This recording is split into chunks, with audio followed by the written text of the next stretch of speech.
Só um pouquinho. Obrigado. Então, o Rio Grande do Sul é o quarto maior estado de incidência aqui. Ok. Eu tinha acabado de chegar também. Então, o Rio Grande do Sul é o maior estado aqui do sul do Brasil, entre os 3 estados. Tem uma incidência média aí de 40 casos por 100 mil habitantes. E a gente tem uma taxa de cura dos casos multiresistentes aqui, variando em torno de 51%. Porto Alegre, também a capital do estado, é uma das cidades com maiores taxas de retratamento de tuberculose no Brasil.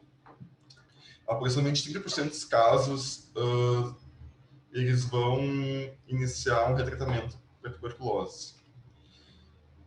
Há um ano atrás, a gente publicou um artigo com 87 genomas de Mycobacterium tuberculosa aqui da região, isolados somente multiresistentes.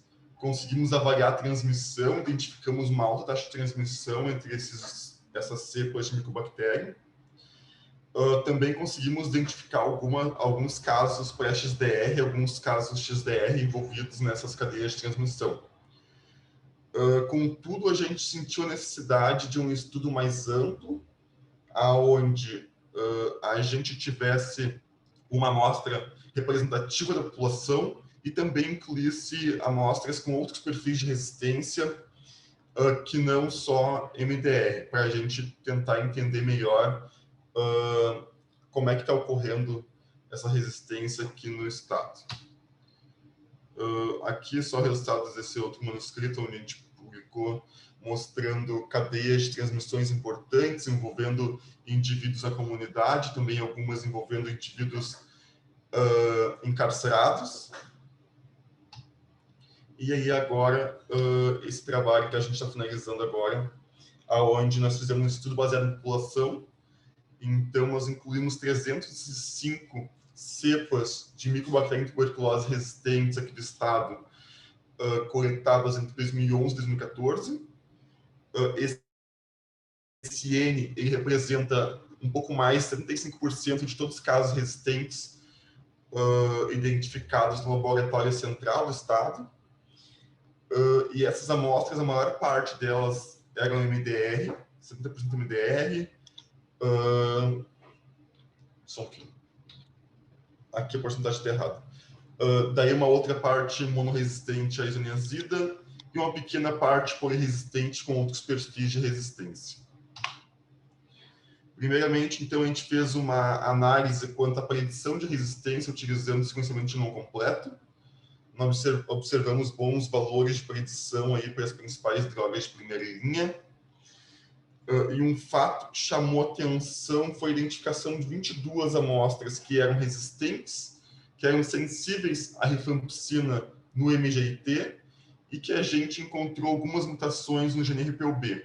Essas mutações eram todas já descritas como disputed mutations. Segundo alguns trabalhos, essas mutações elas diminuem a taxa de crescimento do Mycobacterium tuberculosis e assim o MGIT não consegue identificar a resistência, porque o MGIT tem um período curto onde encerra o teste, e esse tempo não é suficiente para a micobactéria crescer no meio líquido. Todos esses 22 isolados que tinham essas mutações, por mais que fossem sensíveis do MGIT, eles foram tratados com MDR, alguns porque foi identificada resistência no GeneXpert, e a maioria porque não responderam bem ao tratamento para tuberculose sensível ou para tuberculose resistente somente à isoniazida. Nós também inferimos, fizemos análise filogenética desses 305 isolados circulantes aqui no estado.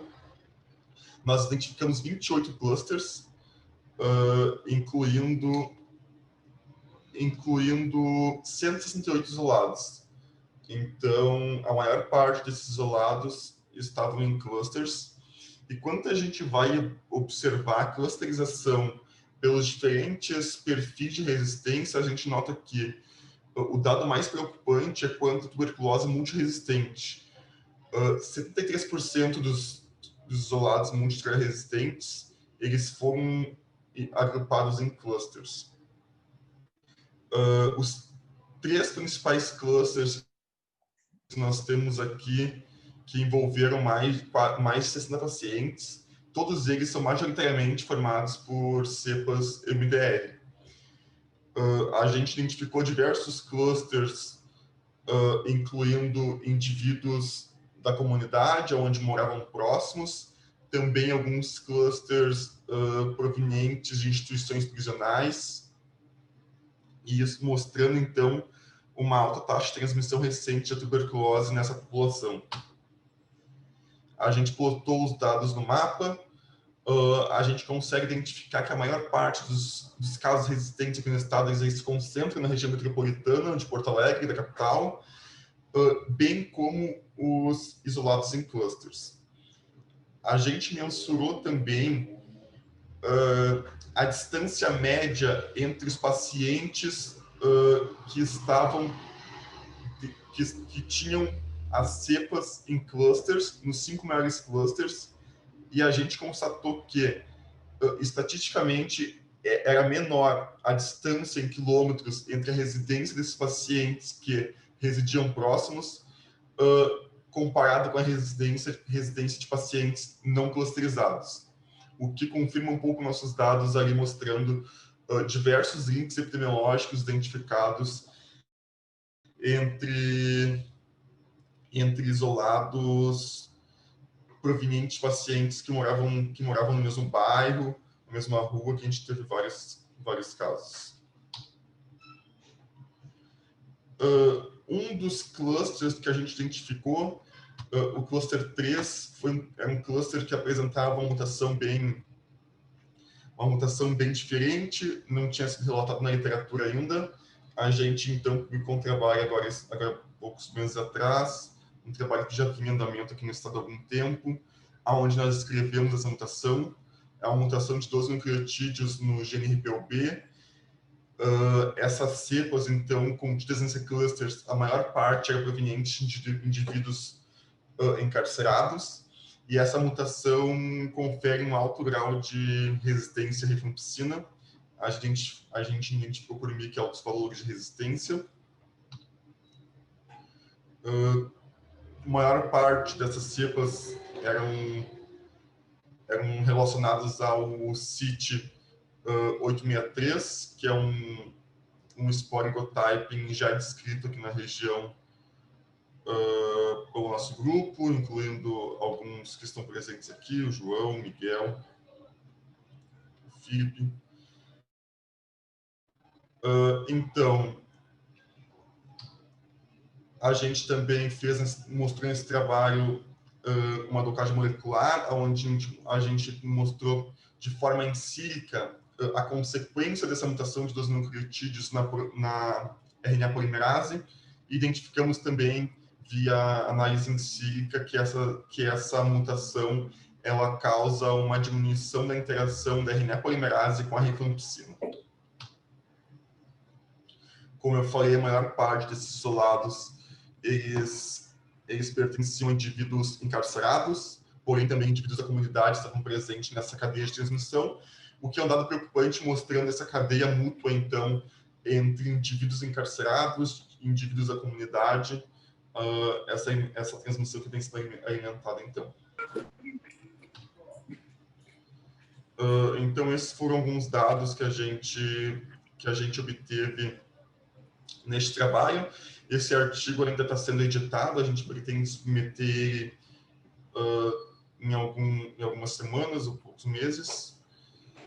Eu fico aberto aos comentários. Eu acho que é o Miguel que faz os comentários agora à frente.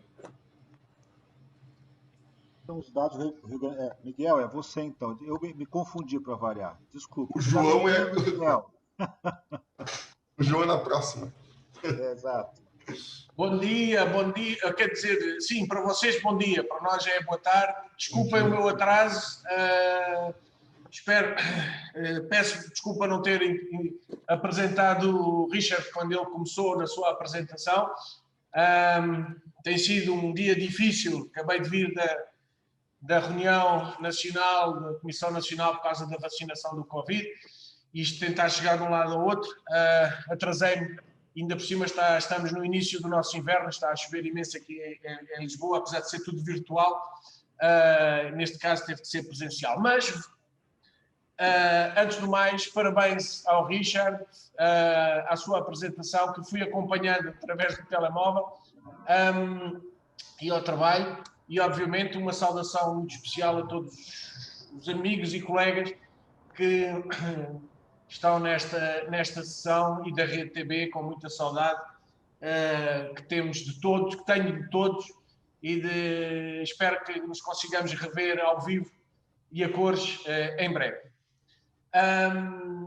Indo ao trabalho propriamente dito, a primeira questão que eu gostaria de colocar era, obviamente, ao painel de ouvintes, que se querem colocar as questões, porque eu tenho aqui duas que gostaria de ver elucidadas pelo Richard, mas vou deixá-las para o fim. Estimados colegas... Silvana tinha levantado a mão, eu acho.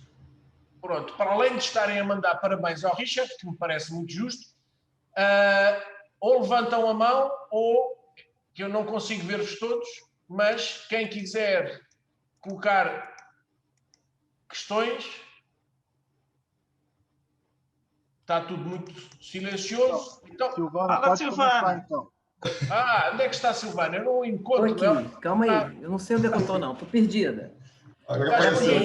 Peraí, é que eu estou com os trem aqui fechado. Vai na força. Parabéns, bom revê-los. Parabéns, Richard. Parabéns. Obrigada, Miguel. Também muita saudade de vê-los de perto. Vamos lá aqui para o tempo. Eu quero parabenizar o trabalho muito bom, excelente isso. Eu sei que é complicado com relação, mas é interessante a questão da vigilância, coisa que Portugal está fazendo muito bem, da análise da vigilância desses tipos de cepas de micobactéria tuberculose. Uma coisa interessante que eu gostaria de observar, né, é se você tem, Richard, essas cepas iniciais desses pacientes, quando eles eram sensíveis.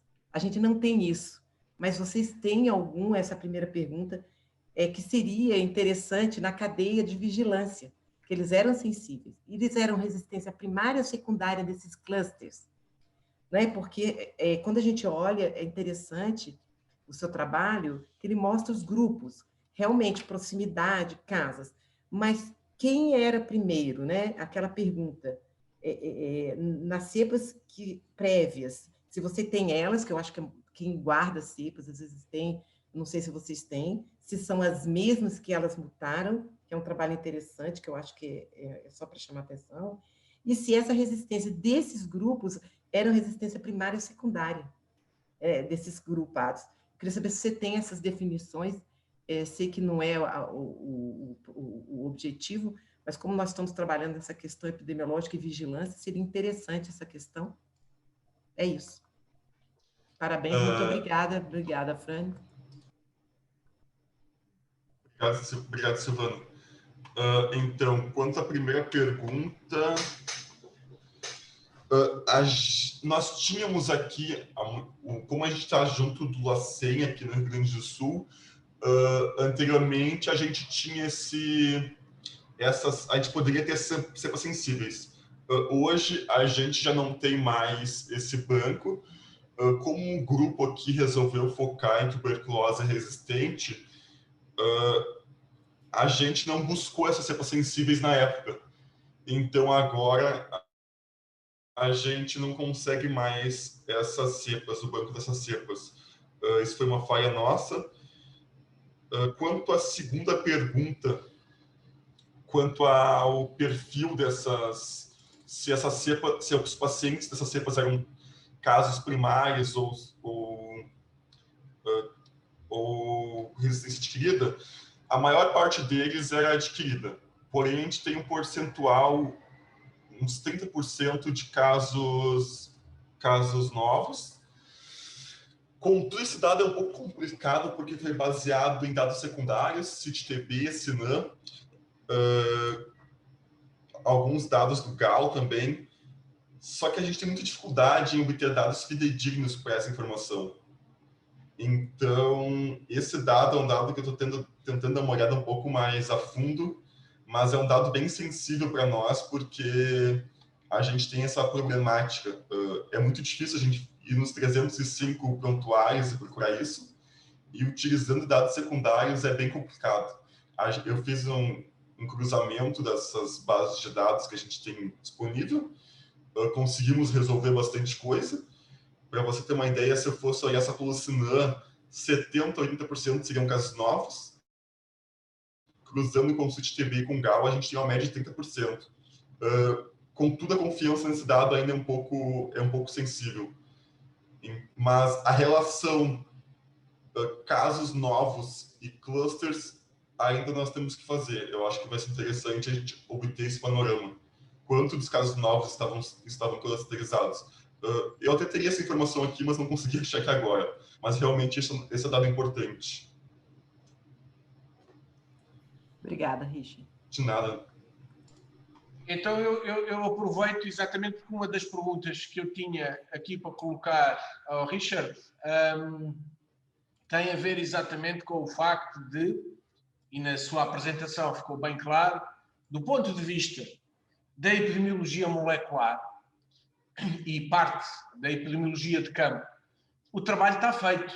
Já se compreendeu que nas regiões estudadas, claramente aconteceu o que acontece em outros lados do mundo, não é original.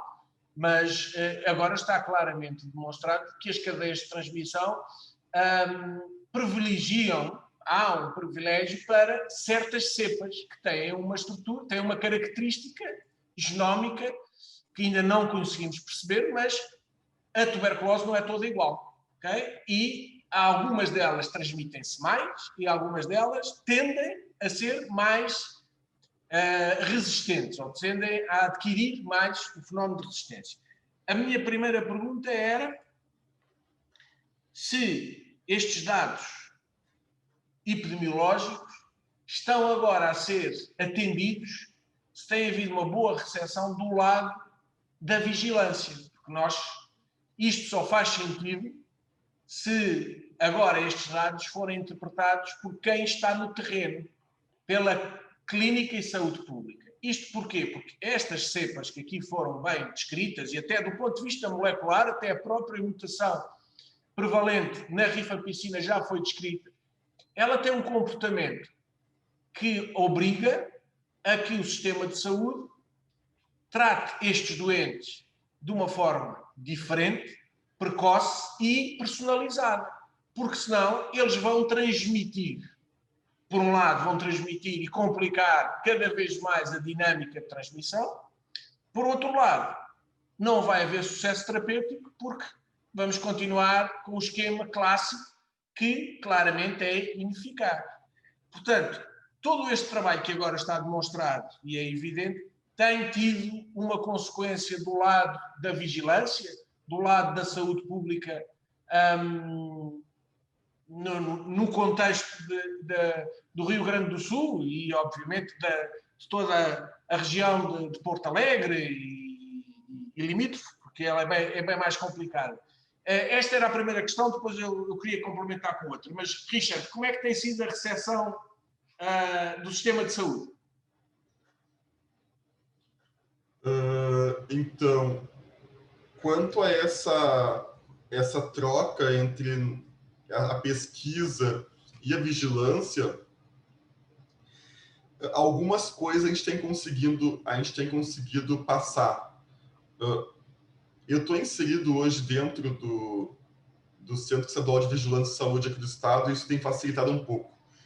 Por exemplo, esses casos de disputa de mutations aí, causando resistência à rifampicina, a gente conseguiu ver que todos esses casos foram tratados como tuberculose MDR depois de ser notado que não responderam ao tratamento para tuberculose sensível e a maior parte deles para tuberculose monoresistente à isoniazida.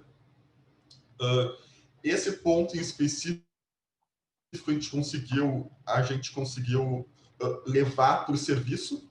Então, todo caso de tuberculose monoresistente à isoniazida agora, que é identificado aqui no estado, ele é encaminhado para o laboratório de referência para fazer segunda linha, e também se pretende fazer alguns testes genotípicos como o Vitaheim. Isso foi uma conversa que a gente teve também aqui com o Ministério da Saúde, que abraçou a causa. Eles publicaram agora uma portaria, uma publicação mudando um pouco esses critérios. Antes era encaminhado somente casos MDR para ser feita a segunda linha. Então, a gente conseguiu discutir isso aqui. Quanto à transmissão, é um caso... Quanto à transmissão, é um caso que a gente ainda... Quanto à transmissão, é um caso que a gente ainda quer tentar melhorar isso. Tentar pegar esses dados que a gente obteve aqui de forma molecular e tentar passar isso para a vigilância, para tentar fazer um rastreamento, alguma coisa do tipo. Eu acho que esse ano, principalmente, a gente obteve muita informação aqui do estado quanto à transmissão, mas a gente ainda não conseguiu levar isso para o sistema de saúde, para a ponta. Então, esse eu acho que é um ponto que a gente vai ter que trabalhar bastante para tentar fazer essa junção. Ok. Obrigado. Pois, porque a questão aqui da transmissão dos 30%, aparentemente 30% de resistência primária, indicam claramente que não está a haver um controle da transmissão e que toda esta informação genotípica pode agora ser incorporada no sistema através de uma Vitaheim feita em casa com os marcadores de detecção e marcadores genéticos de resistência destas cepas, para que se possa fazer diagnóstico precoce na mesma perspectiva que se está hoje a fazer Vitaheim diretamente a partir da amostra do paciente, okay? Para detecção de resistências à rifampicina e à isoniazida diretamente da amostra do paciente. Portanto, agora, se for possível incorporar este conhecimento sobre o genotipo destas cepas prevalentes nesta região, ele pode ser incorporado numa fita que é relativamente fácil de fazer no laboratório, ou um conjunto de PCRs, não precisa de ser uma fita de hibridação, pode ser um PCR, de detecção precoce, que foi algo que o meu colega João Perdigão implementou aqui em Portugal relativamente à Estipo Lisboa, e que, com bastante sucesso, não conseguimos que todos os sistemas de saúde o implementassem. Conseguimos depois, com a nossa experiência, que algumas das nossas mutações fossem incorporadas na própria, mutações para a isoniazida, por exemplo, fossem incorporadas na Vitaheim comercial, mas, neste momento, o que o Richard e a equipa de epidemiologia demonstrou é que existe um perfil que é um perfil de mutações, um perfil de marcadores genéticos, que neste momento podem ser usados para detecção precoce. E eu acrescentava agora só uma última questão, não sei, antes de colocar novamente a audiência,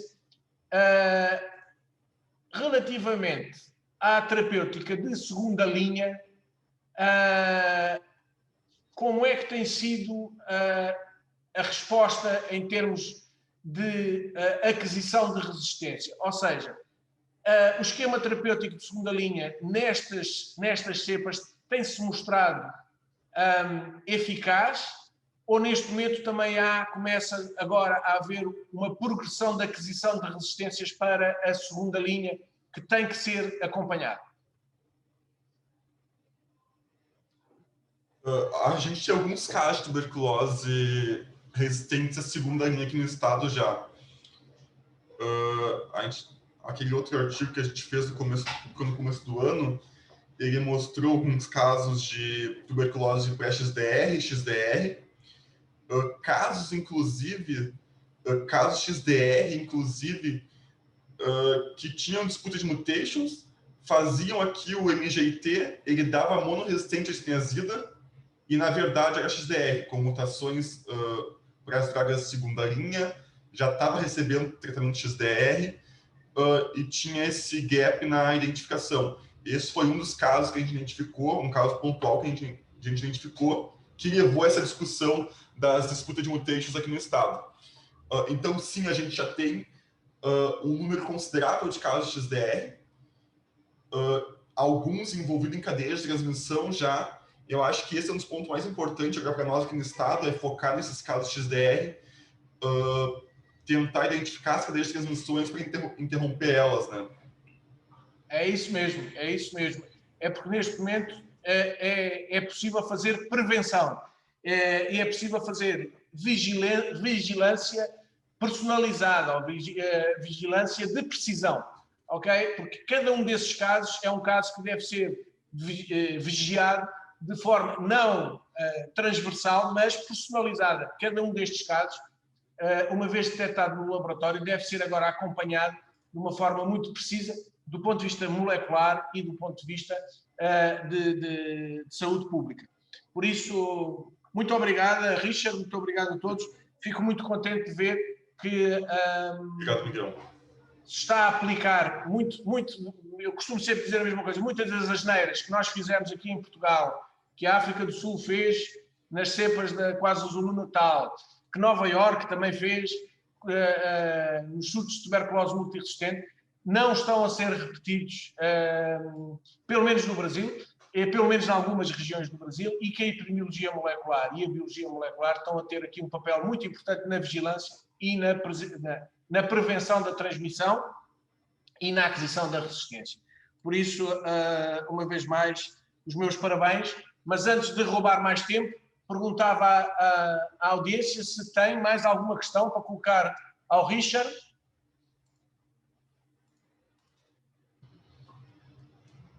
Eu esqueci de falar antes, mas eu sou orientado pela Maria Lúcia, aqui da URGS.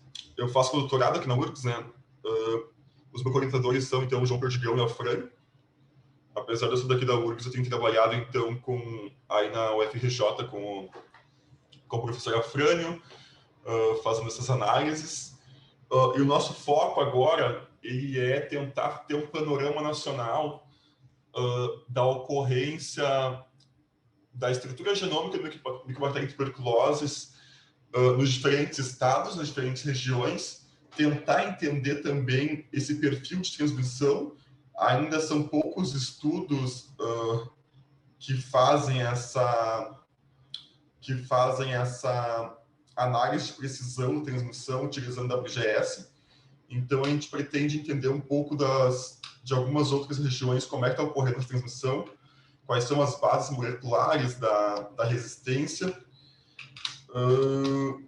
Então, para isso, a gente tem tentado fazer parcerias, tentado sequenciar o maior número possível de isolados de Mycobacterium desses diferentes locais. Nossos principais objetivos nesse projeto, então, é identificar as principais linhagens e sublinhagens circulantes aqui no país. Nós queremos também mensurar o nível de transmissão, identificar os principais genótipos, então, associados à resistência, e estabelecer baselines para transmissão, para a gente conseguir identificar em estudos seguintes se já está ocorrendo um aumento ou uma diminuição desse nível de transmissão. A gente aqui no Brasil tem muita dificuldade em sequenciar genomas por NGS, principalmente quando a gente fala de um genoma de micobactéria tuberculose, que tem mais de 4 milhões de pares de bases, então o custo é bem elevado. Então, a nossa maior dificuldade tem sido obter recursos para esse sequenciamento. Os órgãos de fomento, CNPq, os órgãos estaduais como a FAPERJ, FAPERGS, a FAPES, eles, geralmente, os editais, eles não ofertam rúbricas para serviços. Comumente, a maior parte dos financiamentos, eles são direcionados para aquisição de insumos. Isso nos dificulta um pouco porque a forma mais barata hoje da gente sequenciar é sequenciando fora, é na forma de serviço, ainda mais com uma maior quantidade de isolados a serem sequenciados, o custo diminui bastante. Não é tão vantajoso para um laboratório aqui, com a demanda que vai ter, manter um sequenciador para fazer somente os seus sequenciamentos. Então, é mais fácil juntar diferentes locais e sequenciar de forma terceirizada. Porém, para isso, a gente é barrado nessa questão dos editais, dos projetos de pesquisa que a gente tem, se limitarem a maior parte do dinheiro para insumos. Até hoje, a gente fez algumas parcerias. Então, a gente tem mais de 1.000 genomas sequenciados aqui no país, em uma parceria que foi feita com o pessoal do Critical Path Institute. São genomas do Rio de Janeiro, Rio Grande do Sul, Amazonas, Santa Catarina, Minas Gerais. A gente tem também o Espírito Santo, conseguiu sequenciar com eles, o pessoal do Mato Grosso do Sul. Então, isso foi um ponto bem importante, tanto que todos esses genomas sequenciados aqui do estado, eles foram sequenciados por essa parceria. Então, é uma parceria bem importante que foi, podíamos dizer, o start que a gente teve aqui no país para sequenciação. Parte desses genomas já estão sendo analisados. Rio Grande do Sul, Rio de Janeiro, Santa Catarina e Amazonas, a gente iniciou lá no início a fazer essas análises. Então, já temos dados publicados, artigos quase prontos. O estado de Minas Gerais também, o laboratório da professora Silvana, a gente iniciou mais recentemente. Então, também temos análises em andamento. A questão das análises eu faço em parceria com o João, da Universidade de Lisboa, que é meu orientador. A gente tem também a comunidade de países de língua portuguesa, que é a CPLPTB, que é um repositório para sequências, para genótipos, que é mantido pelo João Perdigão. E a gente, então, quer alimentar essa plataforma com genomas do Brasil, assim como é feito já com genomas de Portugal e de outros países, da comunidade de países falantes da língua portuguesa. Então, na ordem de obter mais sequências, tentar abranger o maior número de sequências de micobactéria tuberculose sequenciadas, a gente tem aqui na UFRJ alguns projetos que a gente tem feito ultimamente em parceria, o primeiro com o professor Sebastian da Suíça, onde nesse projeto a gente vai sequenciar mais ou menos 700 genomas de micobactéria tuberculose aqui do Rio de Janeiro. Além disso, uma parceria com a professora Daniela Bartolomeu, da Federal de Minas Gerais, aqui no laboratório da professora Elisângela, a gente já tem mais de 150 genomas sequenciados, a maior parte resistentes, que estão sendo analisados já. Porém, a gente ainda fica muito restrito a esse eixo, né, do Rio de Janeiro, aqui no Rio Grande do Sul, e a gente tem outros lugares que a gente quer abranger, por exemplo, estados do Norte, Nordeste, tem alguns estados com uma alta incidência de tuberculose que a gente tem muito pouca informação. Então, a gente ainda tem esses gaps a ser preenchidos. Nos últimos meses, então, a gente já tem conseguido publicar alguns trabalhos. Eu já mostrei anteriormente os nossos aqui do Rio Grande do Sul. A gente também publicou em Santa Catarina um estudo com 151 genomas de Mycobacterium tuberculose de pacientes diagnosticados pela primeira vez, casos primários, provenientes da região metropolitana ali de Florianópolis. Eram isolados de 2014 e 2016. Eu vou ser bem sucinto aqui. Esse trabalho é da Mirella, ela vai defender a tese dela essa semana, então terão mais informações nessa defesa. Basicamente, a gente identificou uma menor taxa de clusterização comparada aos isolados aqui do Rio Grande do Sul. O perfil de resistência é bem diferente. Santa Catarina e a região tem um índice bem menor de resistência comparado aqui ao Rio Grande do Sul. Então, a estrutura dessas amostras difere um pouco. Apesar de terem sido identificados 22 clusters, eram clusters menores, a maior parte desses clusters tinha 2 ou 3 isolados no máximo, então uma menor taxa de transmissão, mas ainda ressaltamos eventos de transmissão importantes nesse local. A gente tem também os dados aqui do Rio de Janeiro, da parceria com a Daniela Bartolomeu, da UFMG, onde a gente ainda está analisando esses dados. A gente tem uma análise preliminar aqui com 37 amostras. Aqui nós temos as linhagens mais prevalentes, segue bastante o que a gente já tem visto nos outros locais. A gente teve 2 clusters bem importantes. Um cluster associado a um contato domiciliar, e o mais importante, esse cluster aqui em vermelho, ele envolveu 11 isolados, todos eles multiresistentes. Então é importante cadeia de transmissão MDR, e todos eles eram residentes no bairro da Tijuca, todos moravam nesse mesmo bairro, então uma cadeia de transmissão comunitária que a gente conseguiu identificar. Isso aqui vem bem de encontro a alguns dados que a Marcela Beringer publicou recentemente quanto aos casos de tuberculose MDR no Rio de Janeiro. Ela mostrou uma alta taxa de tuberculose MDR primária. Então, esse nosso dado bem preliminar aqui, a gente incluiu aqui apenas 37 amostras e já conseguimos identificar esse cluster. Então, isso vem de encontro a isso. Essa alta transmissão de casos MDR faz com que ocorra essa transmissão de casos primários multiresistentes.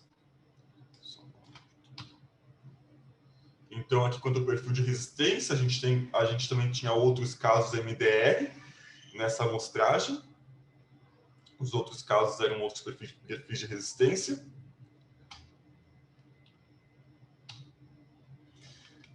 A gente também tem algumas amostras de Manaus.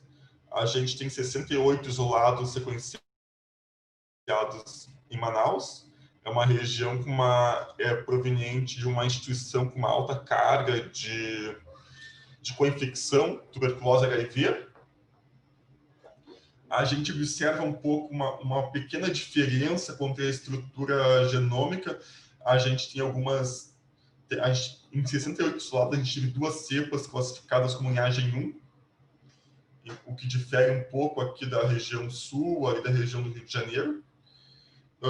A gente também identificou alguns clusters, como a gente teve dificuldade em identificar links epidemiológicos entre esses clusters, e também com uma amostragem um pouco menor, ficou um pouco mais complicado.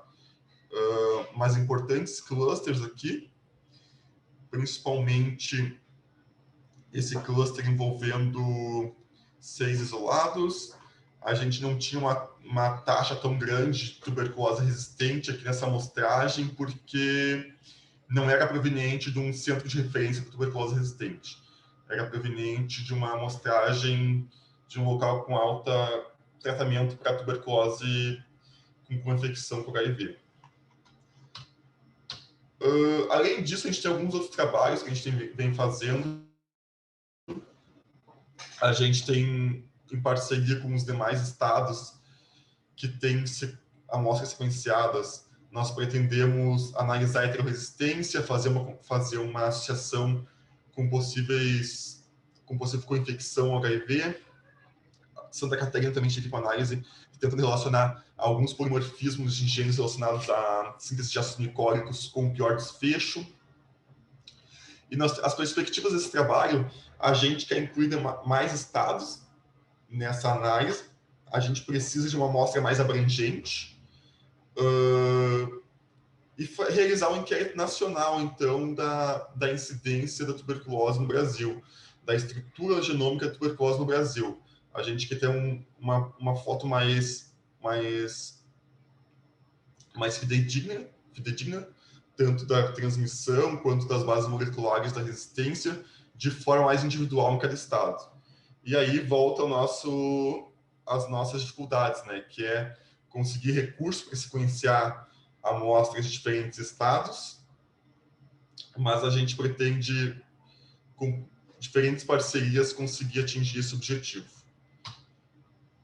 Então, era isso. Eu fico à disposição do João e dos demais participantes que queiram fazer algum questionamento. João, pode começar? Ora, muito boa tarde.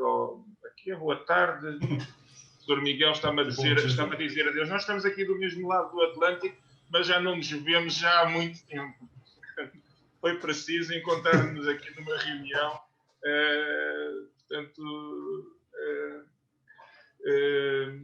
Que foi, portanto, de iniciativa aqui dos nossos amigos. Eu gostaria de agradecer, em primeiro lugar, este convite para comentar aqui o trabalho do Richard. É um prazer rever aqui imensas pessoas que já não vejo há bastante tempo. E destacar aqui um pouco este trabalho do Richard, que eu tenho vindo a tentar orientar, a fornecer alguma ajuda, e de facto o Richard nem tem precisado assim de muita ajuda, porque a sua perseverança e a sua dedicação a este trabalho tem sido imensa, e chega-nos aqui, portanto, com um ano de doutoramento, mas já com vários artigos publicados em revistas internacionais, o que é de facto bastante bom. E este trabalho do Richard, eu não comentei no anterior, também nem fiz nenhuma questão, porque resolvi deixar agora para esta parte. Este trabalho do Richard eu acho que é muito importante aqui a nível do Brasil. Eu acho que há aqui duas questões fundamentais que este trabalho do Richard permite responder. Em primeiro lugar, que é como é que de facto a tuberculose se transmite. Essa é a primeira questão. E a segunda questão, e que foi falada e que o professor Miguel frisou muito bem, que nós tivemos aqui em Portugal e ainda vivenciamos um pouco essas dificuldades, é como é que emerge a resistência, como é que surge essa resistência, como é que estes doentes resistentes aparecem. E a Silvana, de facto, colocou aqui uma questão interessante, se eram os doentes que já eram resistentes, se era resistência primária ou se era resistência adquirida, se no fundo haveria a cepa sensível correspondente. E aqui neste trabalho, e isto é um pouco transversal no trabalho do Richard aqui ao longo, nestes vários estados, e não só no Rio Sul, é que de facto isto é um pouco dos dois, certo, Richard? Sim. Esse segundo é continuação do primeiro, na verdade, né? Exato. O trabalho do Rio Grande do Sul está incluído nessa segunda apresentação, na verdade. A gente tem tentado... Aqui no Rio Grande do Sul a gente tem trabalhado mais porque é de onde eu sou, foi onde a gente começou, mas depois, quando a gente começou o trabalho com o professor Afrânio, que foi quem conseguiu expandir esse trabalho. A gente tem tentado colocar a maior parte dos estados disponíveis que tem intenção em colaborar. Felizmente, a gente tem conseguido bastante parceria e pretendemos dar continuidade nesse trabalho. Mas eu parece-me que há clusters de tuberculose multiresistentes, mas depois há também vários casos de tuberculose multiresistentes no Rio Sul que não estão em cluster, ou que estão em clusters mais pequenos, de um ou dois casos. Portanto, nós aí se calhar temos duas situações distintas, situações em que houve aquisição de resistência, portanto, e situações em que há uma transmissão muito ativa de estirpes multiresistentes. E um desses exemplos, eu acho que o melhor exemplo é esta estirpe do CIP 863, certo? Perfeito. A gente tem 25% dos nossos casos MDR aqui nesse trabalho, a gente não conseguiu identificar clusterização. Considerando que a gente incluiu 75% de todos os casos resistentes, a gente considera a nossa amostragem bem ok, assim, né? A gente só não conseguiu colocar nessa amostra aquelas que não cresceram, que não foi possível sequenciar. Então, como é uma amostra bem representativa da população, a gente acredita que esses 25% aí, maior parte não esteja em clusters, falando da tuberculose MDR. Porém, a gente tem os 3, 4 principais clusters que eu acho que são os mais importantes, né, do ponto de vista epidemiológico aqui, que são clusters envolvendo mais de 20 isolados, 16 isolados. Esse cluster que o João falou agora tem 17 isolados, parte dele na prisão, parte dele na população.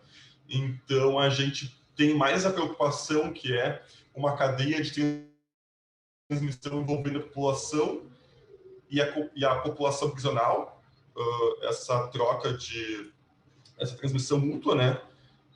Então, realmente, esses clusters, maiores clusters que são os principais, e até que foi a recomendação do Miguel, do João, que é a gente tentar focar mais nesses clusters, tentar descrever melhor eles, tentar debruçar sobre esses dados e fazer uma análise mais detalhada dessas cepas, né? Certo, porque as duas situações pressupõem estratégias de prevenção distintas. Uma pelo lado do tratamento, para evitar, para assegurar que o doente faz a terapêutica e que a terapêutica é adequada, e por outro lado, no caso destes clusters, prevenir e saber onde é que eles se transmitem. E, portanto, agora este último trabalho, e também este trabalho agora foi feito em Santa Catarina, mostra que, de facto, em algumas situações aqui os clusters, portanto, geograficamente estão um pouco mais próximos, mas quando vamos a ver também há uma grande dispersão ao longo de áreas geográficas bastante grandes, certo? Portanto, eles não estão apenas limitados. Eu achei interessante esta situação ainda não tinha tido a oportunidade de ver no Rio de Janeiro, desse cluster limitado ao bairro da Tijuca, mas nos outros estados não estamos a ver isso, pois não? Há uma maior dispersão dos clusters geograficamente, certo? Perfeito. Tanto que aqui em Porto Alegre, né, na capital do Rio Grande do Sul, apesar de ter uma concentração maior dos casos clusterizados, bem como os casos resistentes aqui da capital, na região metropolitana, a gente observa essa distribuição mais uniforme dos clusters. Eles não são clusters geograficamente restritos. Então, por exemplo, a gente identificou ali uma menor distância em quilômetros entre a residência dos pacientes. Mas o que acontece? Acontece muito de ter 3 pacientes, 4 em clusters numa região e 3, 4 pacientes do mesmo cluster em uma outra região distinta. Então, esse realmente é um dado interessante, que cabe uma busca melhor por explicação.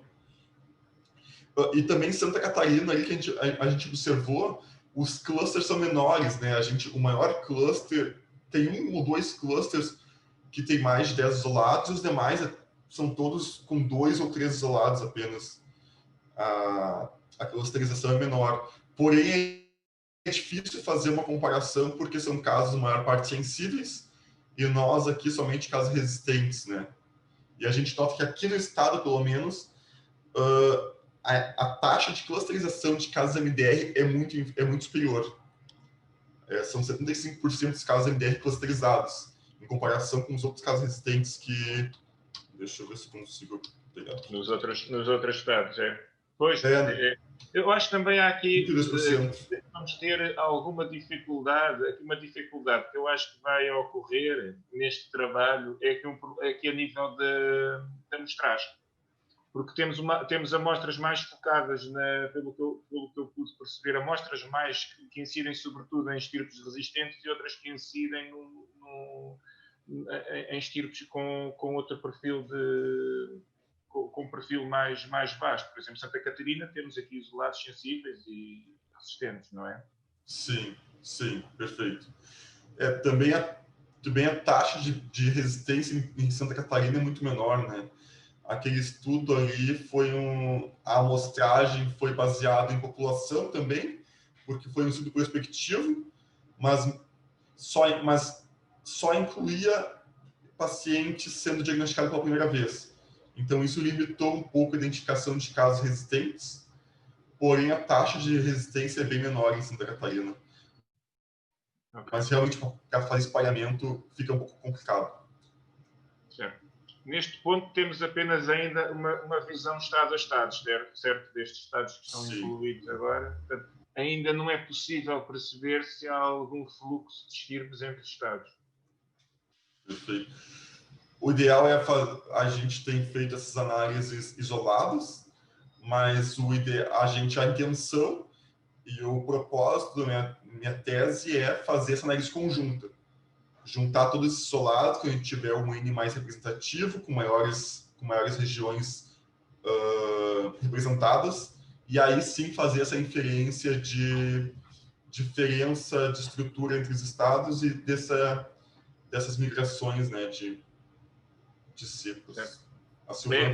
Eu acho que é interessante conseguir, essas tipos, conseguirmos perceber qual é que é o seu alcance. Sim, perfeito.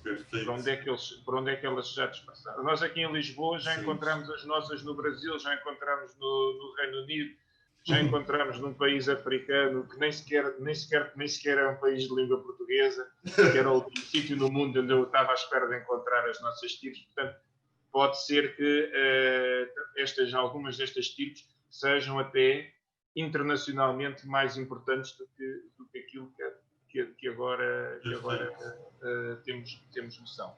Depois, para terminar, o meu último comentário, antes de deixar depois o resto do tempo para as questões dos outros participantes,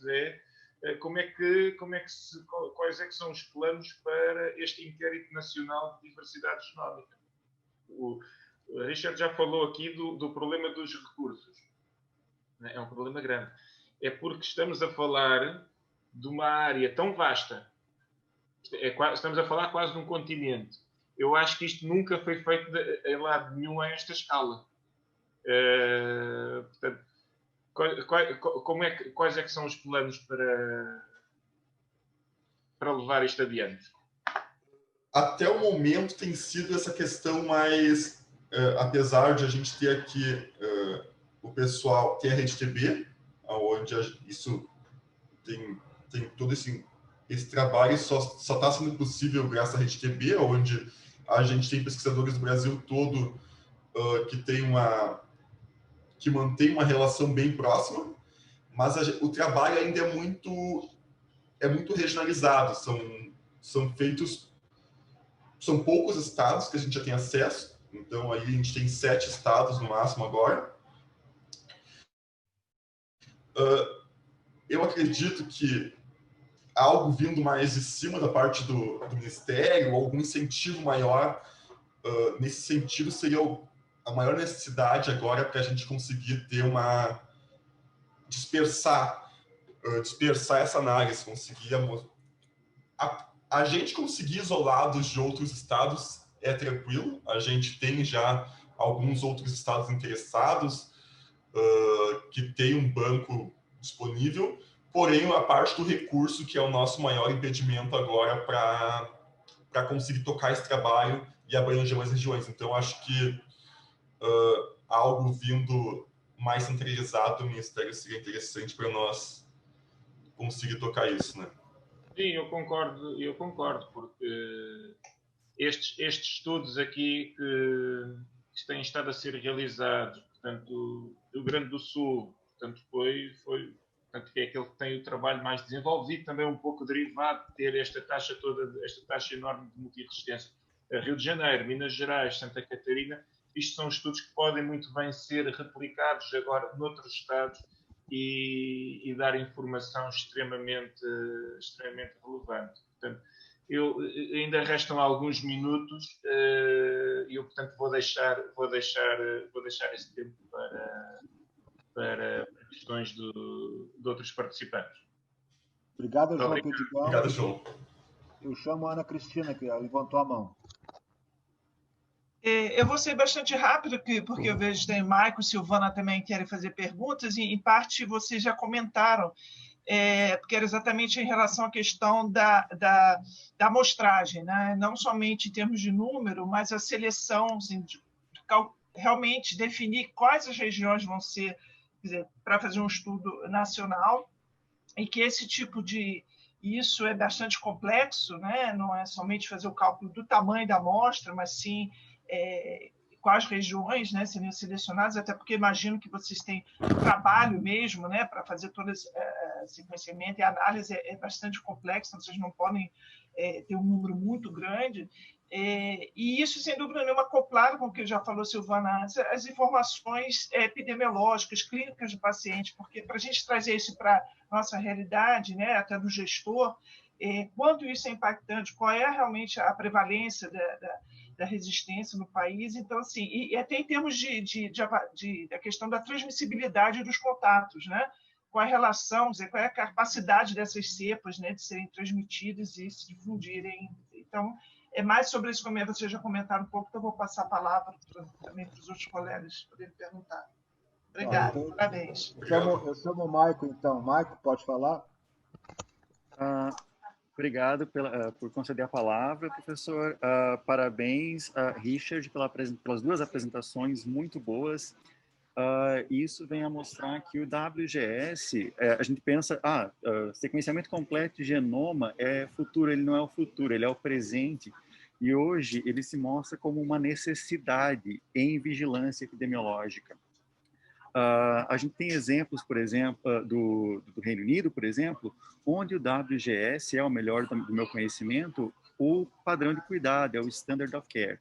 Infelizmente, na nossa realidade, devido ao número absoluto bastante elevado de diagnósticos de tuberculose que nós temos no nosso país, nós não temos qualquer condição de disponibilizar isso como Standard of Care para os nossos pacientes aqui, mas existe sim essa vontade, existe sim essa intenção dentro do Ministério em estabelecer o WGS, ou pelo menos alguma técnica de NGS, como uma forma de monitoramento dessa epidemia da TB-MDR, da TB droga resistente, que por enquanto, ainda não é um dos grandes problemas da tuberculose. No Brasil, claro que é um ponto importante, mas comparado com a co-infecção TB-HIV ou alto número absoluto, ela ainda não é algo tão expressivo comparado com outros países. Mas a gente tem isso nas nossas planilhas de prioridade, inclusive, para estudos que poderiam ser realizados no próximo triênio. Então, falando sobre mecanismos de financiamento, o professor Afrânio conhece alguns dos mecanismos com os quais nós trabalhamos de financiamento, TEDs, que são coisas que nós poderíamos conversar no futuro para, de repente, fazer uma parceria que possibilitasse vocês de expandir esse tipo de estudo, que, como eu falei, já foi colocado dentro das nossas planilhas de prioridade para o próximo triênio, estudos nesse sentido. Então, tudo isso é uma questão da gente conversar, nós vemos os projetos e vemos a disponibilização de recursos, se o departamento poderia disponibilizar recursos para esse tipo de estudo.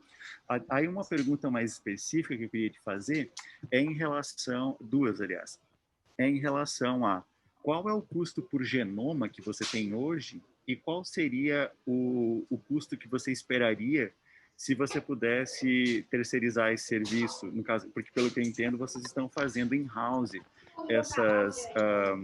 essa clusterização, tanto a análise quanto o sequenciamento propriamente dito. Qual é a economia que você esperaria ter se você fizesse um outsourcing desse serviço? E, Michael, obrigado pelos comentários. Importante que tu falaste, né, quanto à utilização do WGS como diagnóstico. Realmente, eu acho que no Brasil não é, a gente não está nesse ponto ainda, assim como foi na Inglaterra, na Holanda, e sim aqui o foco seria esse, identificar para vigilância, o que seria bem interessante, e eu entendi que essa foi a tua ideia também, então a gente compartilha dessa ideia. Mike, quanto ao custo, hoje, todos os sequenciamentos a gente fez fora. Então, a maior parte a gente conseguiu com parcerias, que a gente não teve custo nenhum para sequenciar. Uma parceria da Rede TB com esses institutos internacionais. São diversas parcerias que a gente tem, principalmente na FRJ. Agora a gente fez essa parceria com a Universidade de Basel, na Suíça. Então, essa parceria a gente não tem custo. Aqui no Rio Grande do Sul, a gente sequenciou 60 genomas lá na USP e tiveram um custo médio de R$600 cada. Contudo, quando a gente aumenta o N, esse custo ele cai muito.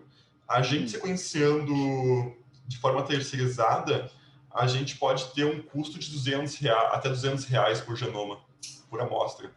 Certo. Sequencia um volume maior de amostra. Hoje no Brasil nós temos cerca de 1.000 casos de TB, MDR, XDR notificados por ano, às vezes um pouco menos. Então, assim, não seria algo absurdo e fora da realidade pensar em sequenciar boa parte desses casos que tiverem em cultura em LaCens, por exemplo. Isso eu estou só elucubrando aqui como é que isso poderia ser feito, mas é algo que a gente pode conversar. Outra coisa mais pontual que eu queria te perguntar é em relação a por que vocês escolheram 5 SNPs como cutoff para dividir os clusters. Por que isso é algo padrão? Isso foi arbitrário? Isso foi balanceado em relação a alguma coisa? Muda se você muda muito a tua análise de clusterização, se você aumentar isso para 6, se você diminuir para 4? Perfeito, Michael. Esse cutoff ele é baseado na literatura. Alguns estudos que foram realizados principalmente na Inglaterra, João Perdigão também tem alguns estudos importantes nessa área, eles compararam índices epidemiológicos, técnicas de notipagem clássicas como SPOR, Gomiro e WGS, e identificaram que um cutoff de 5 SNPs ele é o ideal para identificar casos de transmissão recentes, dependendo da configuração da tua região. Isso com maior incidência. Casos com menor incidência, um cutoff de 12 SNPs poderia ser interessante. Nos nossos estudos, esse que a gente tem feito, a gente comparou também 5 SNPs e 12 SNPs. A gente não notou diferenças importantes, mas o padrão mesmo para identificar um caso de transmissão recente de tuberculose baseado na literatura é 5 SNPs. Entendi. Eu acho que você chegou no ponto que eu queria, na verdade, que é, será que esses frameworks que são descritos na literatura, geralmente desenvolvidos e validados na Europa Ocidental, na América do Norte, será que eles são realmente aplicáveis para as nossas diferentes realidades brasileiras? E será que não seria pertinente a gente desenvolver o nosso próprio framework brasileiro? Porque outra questão é que o WGS ele fornece uma riqueza incrível de informação sobre o patógeno. E quando nós utilizamos, claro que uma aplicação óbvia é a utilização disso para essa análise de clusters, para a vigilância epidemiológica, mas ao mesmo tempo, isso pode fornecer ao clínico informações preciosas. O problema é que o clínico, ele não é um bioinformata. Então, você tem que oferecer essa informação de forma palatável. Então, uma outra questão que nós temos nas nossas planilhas aqui, que nós podemos discutir mais para frente, é que existe esse framework e que isso seja traduzido e que isso traga a informação de forma palatável para o clínico que ele possa utilizar. Por exemplo, aqui eu tenho resistência, na forma de resistência, por exemplo, esse paciente possui resistência para a rifampicina, para o levofloxacino, para o moxifloxacino, para a amicacina. Então, isso é uma informação clínica relevante e isso teria que chegar ao clínico. Isso seria algo importante também, porque é uma informação que ela não pode ficar escondida.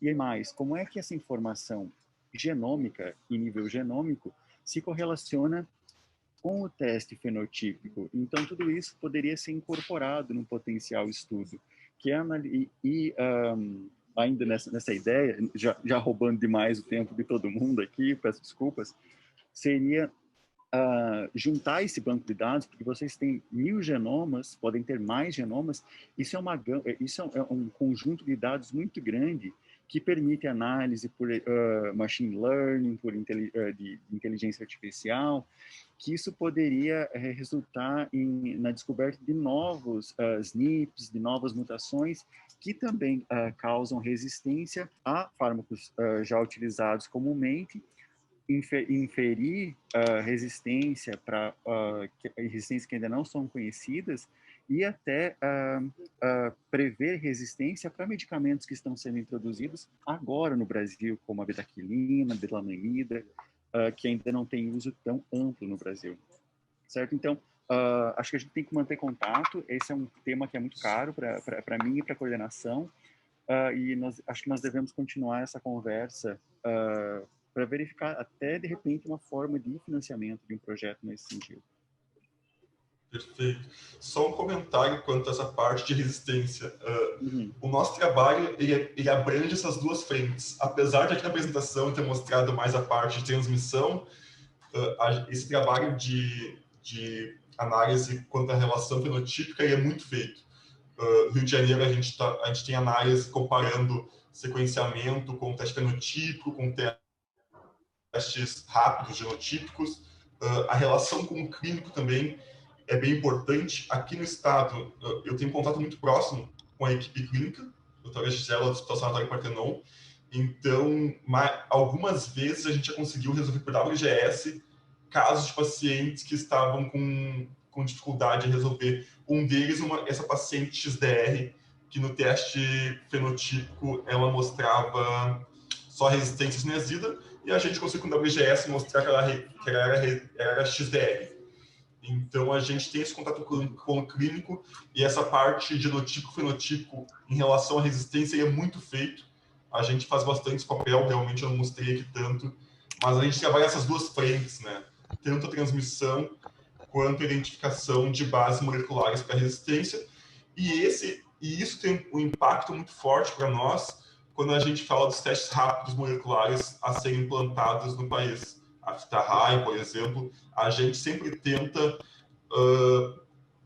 embasar a aplicação desses testes moleculares rápidos, porque a gente sabe da importância deles e também identificar alguns gaps que ficam aí nesses testes. Por exemplo, essa mutação aqui no gene RPOB, uma inserção de 12 nucleotídeos que a gente identificou aqui no estado, relacionada a alto nível de resistência, ela ocorre de duas formas. A gente mostra nesse artigo que ela ocorre de duas formas. E uma dessas formas, ela não é identificada no GeneXpert. Então, esse é um dado importante. Até quando a gente publicou esse artigo, o pessoal do OMS entrou em contato com a gente para tentar entender essa questão da identificação dessa mutação por teste rápido. Então, acho que é muito importante essa interação, a parte clínica com a parte molecular, realmente. Perfeito. E só por curiosidade, vocês fazem essa montagem dos genomas, essa montagem é feita de novo ou ela é feita por alinhamento com cepa de referência? A gente faz por mapeamento com cepa de referência. Ah, tá. A gente utiliza. Michael e Richard, desculpe cortar, que nós já passamos do tempo aberto. Obrigado, Desculpe, Michael. muito obrigado. Não, eu só queria comentar rapidamente, Michael, que você entrou no programa nacional esse ano. No ano passado, não sei se te repassaram, provavelmente sim, nós fizemos de maio a agosto visitas de qualificação de centros clínicos e laboratórios no país todo para identificar quais centros e laboratórios deveríamos fazer projetos nacionais. Sim. Então, o projeto LPA, esse relatório foi apresentado em fevereiro em Brasília, antes do Covid, depois teve o lockdown. Mas é só para te reforçar que o projeto LPA, que espero que comece agora esse mês, depois de longo tenebroso inverno, ele está localizado nesses centros que foram aprovados nessas visitas, tá? E nós vamos ter 1.700 pacientes com DNXPA positivo, cultura positiva, LPA e MGT. Teremos bastante tempo para o Richard brincar. Tá bom? Mas, enfim, depois nós marcamos uma conversa, Michael, tá? Obrigado. Imagina. Tá, minha internet tá meio bosta, mas vamos lá. Bom, então eu vou começar. O meu trabalho, já corrigindo o título que foi divulgado anteriormente, sobre o título correto é a diversidade genética do Mycobacterium tuberculosis e o uso do sequenciamento de genoma completo na análise de resistência e caracterização molecular da tuberculose. Bom, no mundo todo, a tuberculose é uma das 10 maiores causas de morte no mundo, sendo que, dentre os agentes únicos que causam infecção, ela é o principal causador principal agente que leva à morte. Bom, no Brasil, apesar do sensível declínio das taxas de incidência e prevalente de tuberculose ao longo do tempo, ela ainda mantém uma alta taxa de incidência, o que faz com que o país ainda figure no ranking dos 30 países entre os países que são responsáveis por 90% de todos os casos de tuberculose no mundo. Em relação à distribuição da tuberculose nos estados, os estados que se destacam nos altos índices de incidência, prevalência e mortalidade são basicamente os estados do Rio de Janeiro e Amazonas, devido a essas altas taxas. Por que é importante fazer caracterização genética num nível mais amplo? Assim? Basicamente, além de outros fatores, principalmente por possibilitar a nós a fazer rastreamentos de perfis genéticos circulantes em uma população, detectar surtos, detectar erros de classificação de perfis, tanto feito por técnicas atuais como técnicas modernas, técnicas diferentes, descobrir novas mutações, entre outros fatores. Então, basicamente, há alguns anos atrás, as principais técnicas que eram utilizadas para fazer caracterização do Mycobacterium tuberculosis a nível de classificação, de linhagem, e era considerado o padrão ouro a junção de duas técnicas, o MIRO-VNTR e o Spoiler-Gotype. O MIRO-VNTR ele é baseado na análise da quantidade de fragmentos repetitivos ao longo de 24 loci no genoma micobacteriano, e essa quantidade desses fragmentos repetitivos forma-se um padrão, e esse padrão é atribuído para ser feita uma classificação entre uma linhagem correspondente, seja ela qual for. Já a técnica de Spoiler-Gotype ela é baseada na análise de presença e ausência de 43 sequências chamadas de sequências espaçadores, que estão entre sequências repetitivas no locus gênico conhecido como direct repeat. Então, esse padrão de presença e ausência desses 43 marcadores nos permite fazer a atribuição desse padrão e utilizar ele para fazer a classificação em uma spoligofamília, dentre as diversas existentes. E antigamente, o conjunto dessas duas técnicas era considerado o padrão ouro para a classificação de linhagens. Após o advento do sequenciamento de genoma completo, sequenciamentos de nova geração, a possibilidade de fazer análises mais amplas de genoma de uma maneira geral e principalmente voltado à análise de polimorfismos de nucleotídeo único, esse cenário mudou. Então, a partir do momento que a gente consegue olhar para maiores partes do genoma, a gente consegue fazer classificações mais acuradas, de uma maneira geral. Além do fato de fazer classificações baseadas em SNPs, nos permite fazer com que esses SNPs, essas detecções de SNPs, nos permitem fazer construções filogenéticas, que é um dos melhores tipos de marcadores para fazer esse tipo de análise, devido à raridade na ocorrência de homoplasia, devido à evolução convergente, algo que já é muito bem compreendido já no mundo. E fazendo que, a partir dos últimos anos, assim, nos últimos aproximadamente 10 anos, o sequenciamento de genoma completo se tornou a ferramenta padrão ouro para fazer caracterizações de genoma de bactérias em geral. Bom, então, os principais objetivos do meu trabalho foi analisar a diversidade genética de isolados de tuberculose, de pacientes com suspeita de tuberculose multidroga resistente, e ainda fazer a comparação de 3 pipelines que fazem a caracterização do perfil genotípico de resistência e um pipeline construído para utilização in-house no Swiss Tropical and Public Health Institute, e ainda por cima fazer a comparação também de 2 pipelines quanto à detecção de oligotyping e 4 pipelines em relação à classificação de genoma e classificação de linhagem. Bom, a nossa amostragem, então, foi uma amostragem de conveniência, vinda do Centro de Referência professor Hélio Fraga, de pacientes que tinham suspeita de tuberculose multidroga resistente, e dos 328 isolados que nós obtivemos, 298 tiveram um genoma sequenciado nas qualidades adequadas, sendo que desses 298, 293 tinham pelo menos um resultado feito pelo Centro de Referência do teste de susceptibilidade para pelo menos uma das drogas. Outro critério que a gente usou também é usar apenas os genomas que tiveram a deep coverage de 15 vezes ou mais, para a gente ter resultados mais confiáveis, principalmente nas detecções de resistência, linhagem, etc. E desses isolados analisados, nós tínhamos metadados de 115 pacientes, que eram todos eles do estado do Rio de Janeiro. Bom, então vou falar rapidamente alguns resultados.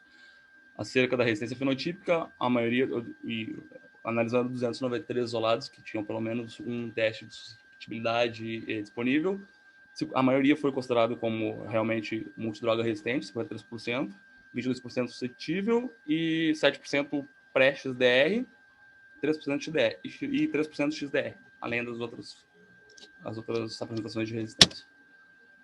Quando a gente considerou apenas o sequenciamento de genoma, e principalmente o pipeline do Swiss Tropical and Public Health, 40% dos nossos genomas, de 298 isolados aí no caso, foram classificados como multidroga resistente, 27% como suscetíveis, 15% como pré-resistente e 6% como XDR.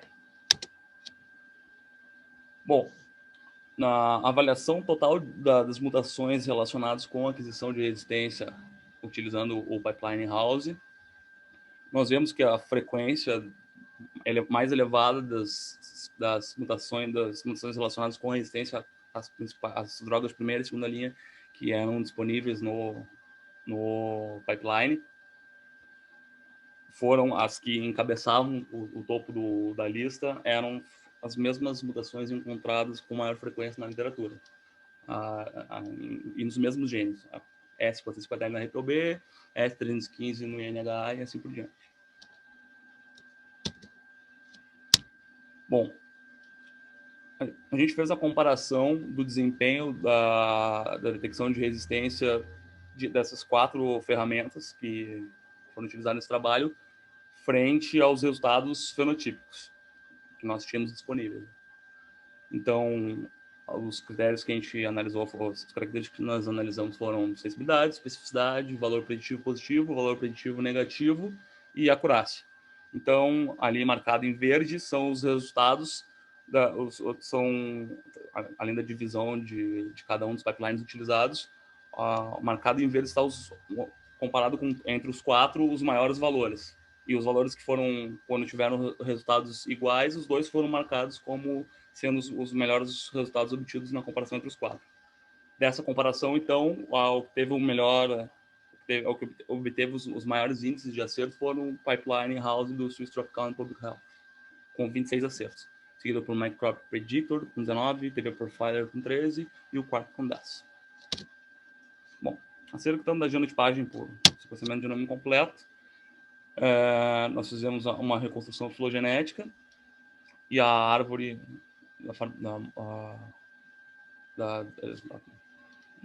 mostrada na forma circular.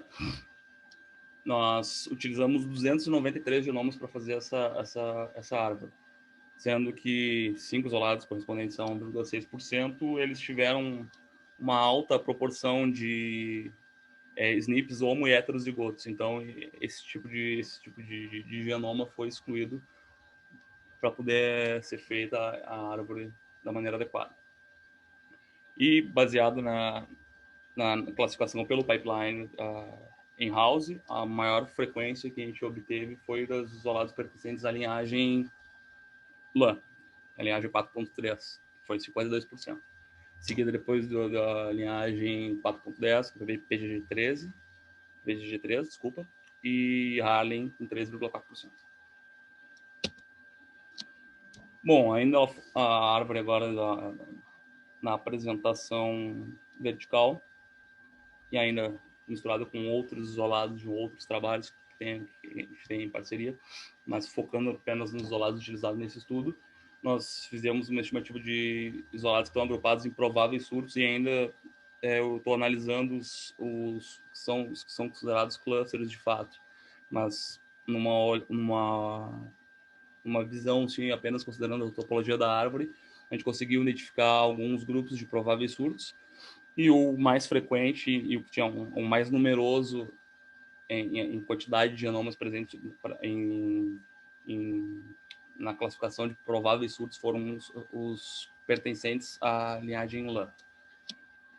Sendo que 6 deles eram MDRs e todos do Rio de Janeiro, 10 MDRs que eu não sei a origem, um suscetível e um monoresistente isoniazida. A Vietnã teve também a presença com 4 isolados MDR, sendo a metade do Rio. Uns 10 isolados do PGG3, sendo 6 do Rio de Janeiro. E com outros 4, também MDR num grupo diferente, de provável surto, sendo classificado como MDR. Também, essas classificações de resistência são todas fenotípicas. E 4 sendo do Rio de Janeiro e 2 de outro lugar que eu não sei onde é. E também teve um grupo de provável surto, que eram todos de isolados sensíveis, todos eles do Distrito Federal, e eu não tive informações mais detalhadas acerca de a quem pertencia de fato esses isolados, quais pacientes, etc. Se eram todos os mesmos pacientes, esses são dados que eu ainda não obtive. Harlem também teve um grupo significativo. É basicamente isso. Agora, voltando um pouco a visão para a concordância entre os métodos utilizados para fazer essas classificações de linhagem, nós utilizamos 3 ferramentas que eram voltadas para a detecção de SNP e classificação de linhagem a partir da detecção de SNP, e uma ferramenta, todas elas de análise de genoma, que é voltada à análise de regiões de diferença, que nada mais são do que regiões de grandes deleções presentes no genoma micobacteriano. As classificações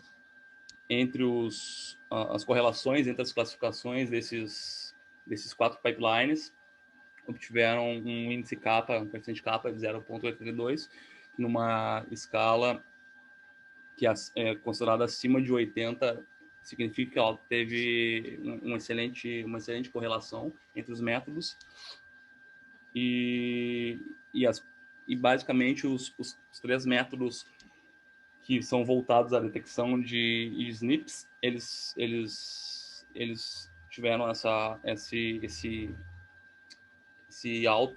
alta concordância, diferindo apenas nos SNPs que utilizam, nos pipelines que utilizam um barcode do estudo de call e colaboradores usado no software do TB Profiler, e também utilizando o SNP, mas com o software do Quark. As únicas diferenças em comparação com o pipeline produzido in-house no SwiftPage era referentes à resolução da classificação, porque esses dois, o barcode dos estudos de call e colaboradores, eles têm uma resolução maior acerca da classificação de linhagens. E o que mais diferiu foi as classificações realizadas pelo pipeline que foca em detecção de RDs. Bom, a respeito da comparação entre a predição de Spoilotype, nós utilizamos duas ferramentas, a Spottype versus o Quark, e em 225 isolados, que correspondem a 75,5%, os poligotipos convergiram, ou seja, foram os mesmos.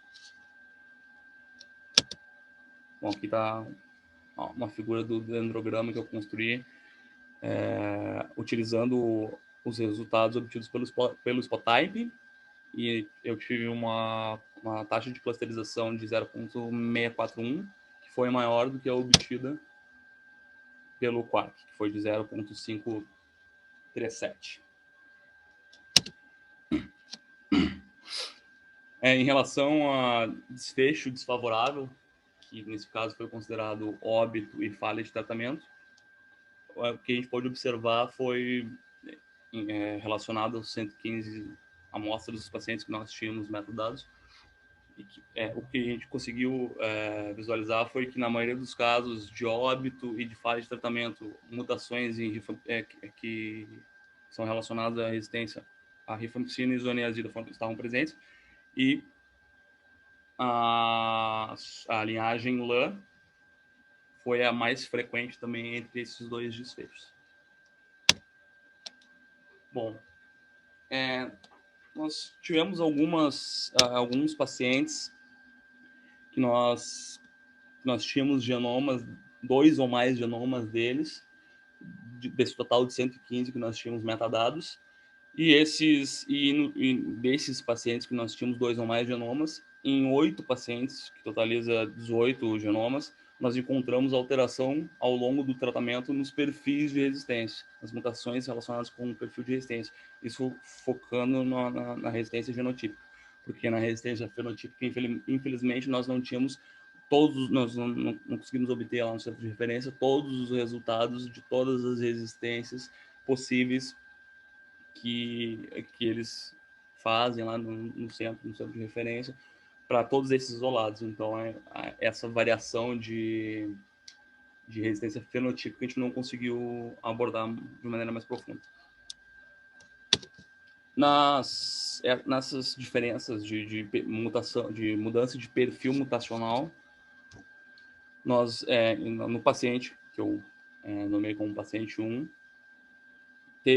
foi o único de todos os pacientes que teve uma perda no perfil uma perda de uma mutação relacionada com resistência a etambutol, e todos os outros 7 teve uma ganha, apesar que esse paciente, no último isolado do ano mais próximo ao nosso, ele também teve um ganho de uma mutação relacionada com resistência à fluoroquinolona.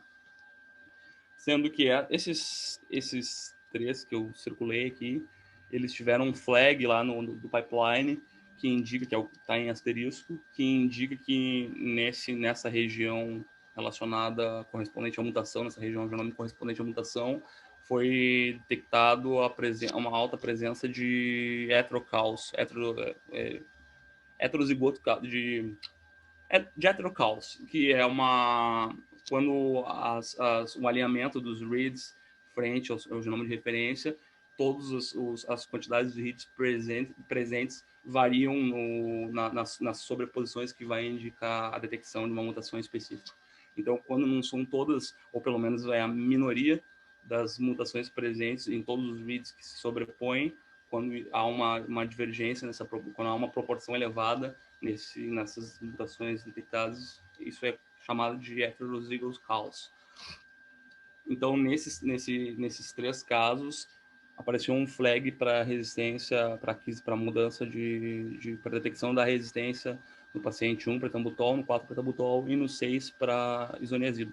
Apesar de no primeiro, na mutação referente à resistência à isoniazida, de fato não ter alterado, mas ele alterou a mutação referente à resistência para a rifampicina e ainda adquiriu uma mutação relacionada com resistência a etambutol. Léo, já passou os seus 15 minutos faz tempo.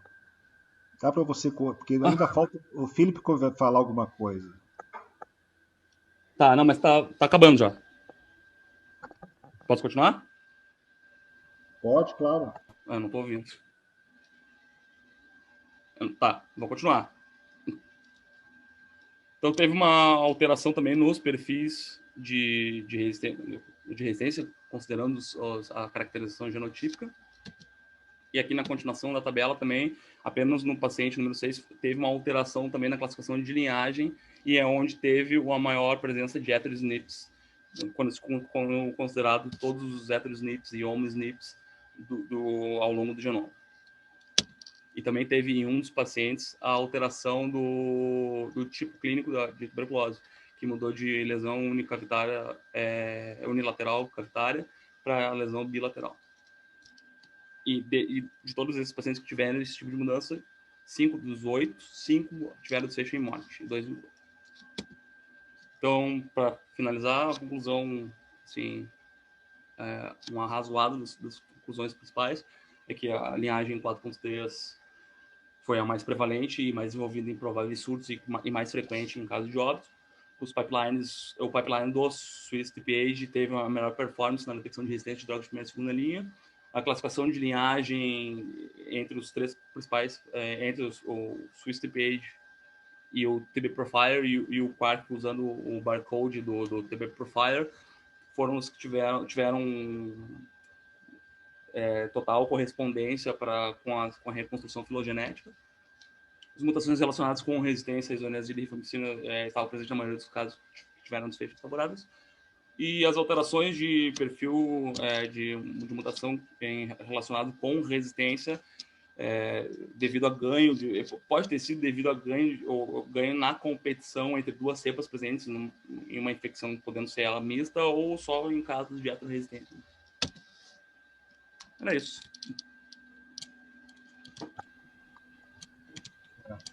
Léo, muito obrigado, Léo. Essa é a foto lá de Basel, né? Lá. Felipe, uma palavra. Vou ser breve. Bom, gostei muito, Leonardo. Eu não tinha visto a apresentação, né? Até agora. Foi um longo caminho, né, Léo? Desde lá para a Suíça, não saber nada de bioinformática, né? Aprender lá no sufoco, no frio, até chegar a esses dados todos. Você realmente extraiu quase tudo possível que consegue extrair de genoma, né? E com uma amostragem meio complexa, uma amostragem com bastante informação, com muita informação, aliás, e uma outra parte que tivemos muito pouco dado. E esperando muito tempo para conseguir os dados da segunda linha, né, de resistência da segunda linha, que realmente era muito importante, porque na verdade era a parte mais importante dos teus objetivos, né? É que temos uma coisa bastante interessante na mão. Você tocou em muitas coisas, definição, em busca de novas linhagens, um pouquinho de filogeografia, apesar da amostragem ser bastante viciado. Comparação de algoritmos para linhagens, para resistência a drogas, definição de cluster. Aliás, aquele cluster lá no Distrito Federal é uma coisa que tem que ser pesquisado, né? Cutoff para transmissão, bom, um monte de coisa. Aliás, o que eu achei mais interessante é que a gente detectou XDR antes de ter a informação que era XDR, né? Que puramente com genoma, que mostra realmente o potencial daquilo. Então, eu acho que são dados bem interessantes que agora a gente tem que botar isso numa publicação de alto impacto, né? Que nem sei, Afrânio, e você tem que me ajudar quanto tempo a gente ainda tem para isso, porque o que eu saiba já quase estourou o prazo, né? Então, é que eu vou precisar um pouquinho de ajuda de você também para terminar isso, tá? Que eu saiba, o Léo pode definir até janeiro, algo assim? Sim, depois nós conversamos, mas já combinei com ele e eu falo com você. Tá bom. Mas é basicamente isso que eu tenho a dizer. Eu gostei do trabalho. Eu não sei se alguém tem perguntas para mandar para Leonardo. Tá? Então, está aberto para fazer perguntas. Obrigado, Felipe. Foi sucinto. Silvana, pode falar. Tá muito baixinho. Felipe e Léo, parabéns. Muito bom trabalho. Tudo bom, Felipe? Tudo bem. Não vou parabenizar tudo. Cara, Eu só queria uma dúvida da apresentação do Léo. Léo, o que você define de surto? Porque, do ponto de vista de surto, é uma doença que acomete repentinamente, né? No mínimo de casos que você espera em determinada região. Isso do ponto de vista epidemiológico, assim, clínico, né? O que você está chamando de surto? Eu não entendi muito bem o que você chamou de surto, do ponto de vista genético. Do ponto de vista epidemiológico, é o aumento repentino da doença, de um dado esperado da doença naquele local. Aí você... É cluster que você quis dizer? Eu não entendi muito bem. É só basicamente isso. Isso. Sim, é basicamente isso mesmo. É os prováveis clusters baseado apenas na topologia da tá. Não são surtos, então. Não são dados inesperados que apareceram naquelas... Isso. Tá. Obrigada, é só isso. Mais alguém tem comentários? Não. Não, de nada. É que alguns deles eu já confirmei que eles são realmente clusters e está variando bastante entre o cutoff de 12 SNPs em comparação com o de 5 SNPs. Mas ainda não consegui confirmar todos, por isso que eles ainda são como prováveis. Obrigada. Nada. Bom, se ninguém mais tiver comentários, já são 12h11, eu queria só fazer um comentário final. Mas ninguém levantou a mão, né? Tá. Primeiro, parabéns, Felipe, você foi muito sucinto e pegou bem, de fato, Léo, não vamos morrer na praia, tá? Você vai terminar seu doutorado e vamos ter um ou mais papers de boa qualidade. O que eu salientaria, na tua experiência, isso tem a ver com o encaminhamento, sugestões que o Maico trouxe.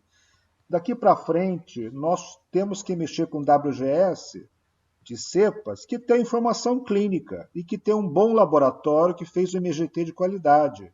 Porque nós ficamos correndo atrás das informações, entendeu? Você tinha um P350, ficou com 100 e olha lá, lambeu os beiços. Então, o problema, nós temos que ter o laboratório acoplado à questão da vigilância, à questão da clínica, né? É por isso que, para essa proposta de fazer WGS em MDR, eu acho perfeita. É um bom início, mas ela tem que estar atrelada à parte clínica com a vigilância. Quer dizer, você tentou, a Marcela te ajudou, tentou ajudar você no relacionamento dos seus dados de WGS com o Sinan, com o CISTB do Rio, e o que você mostrou ali foi muito o trabalho dela, né? Porque o laboratório sozinho não pode fazer. Nós temos que estar junto, o laboratório, com a vigilância, no caso, os sistemas, e também com a área clínica, né? Enfim, esse é o comentário final. Se alguém quiser, se você discordar, Léo, fica à vontade, já me conhece, né? Mas eu acho que você sofreu muito por isso, né? Nós, na verdade, né? Então, se ninguém tiver nenhum comentário adicional, então eu encerro aqui o 12h13 e começamos, olha, 1h30, tá? A palestra é da Cecília sobre dados de farmacogenética, tá? Com o Adalberto. 1h30, por favor, chegue um pouquinho antes para a gente já começar na hora, tá bom? Obrigado e tá bom. Bom almoço. Tchau, até mais. Tchau. Até mais, obrigado.